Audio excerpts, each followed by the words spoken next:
Hello, incredible one. Darnell A. Jervy here with a new video for you, a take on the personal note that I asked you in this week's e-zine.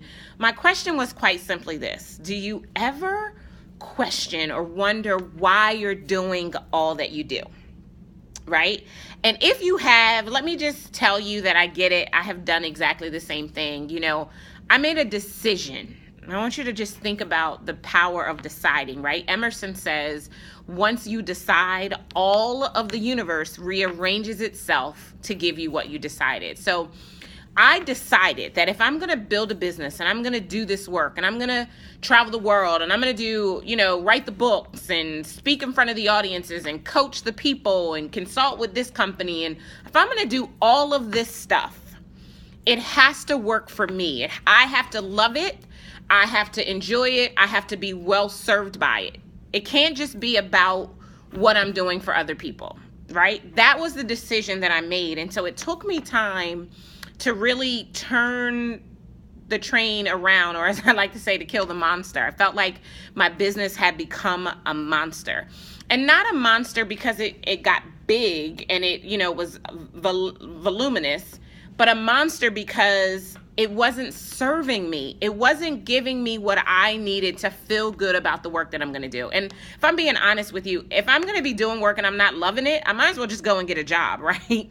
Not that everyone who has a job feels this way, but when I had a job, I certainly felt that way. I felt like I was doing what I had to do in order to pay the bills, and I quit my job, quit my good job to start my own business, to live better, to experience life, to go from just living or to go from just surviving to really thriving and living and experiencing the best that life had to offer. And so I said, if I'm going to do it, I have to love it. I have to love every single second of it. Not only because it's February 1st and we're entering the month of love, but because if we're going to work as hard as we work as entrepreneurs, if we're going to create and kill what we eat, like they say in and around entrepreneurship, shouldn't we love it? Shouldn't it be not like work? Shouldn't it be like everything that we're doing, good, bad, or indifferent, we love every single second of it? Well, it wasn't that way for me. And I'm so proud of myself for having courage enough to decide that that had to change. Otherwise, I should just go and get a job. So I alluded to this in the personal note. The one thing that in order to make this work for me, I decided to stop doing, and it's going to sound crazy because yes, I'm a business coach and consultant, and yes, I'm really big on numbers and KPIs and tracking, but I decided to leverage the power of universal law and to detach from the outcome. So that's what I want to talk to you a little bit about, detaching from the outcome. I decided to stop chasing the number. What number, Darnell? Whatever the number is for you. For me, it was, this elusive $1 million business. We got to the $1 million mark in 2014 and we sustained there. But it was like Biggie said, more money, more problems. And it really became something that I started to resent. And who wants to be building a business that they're working and putting their blood, sweat, and tears into if they resent it? Not me, right? So I had to decide that I was going to change things up. I was going to do things completely different.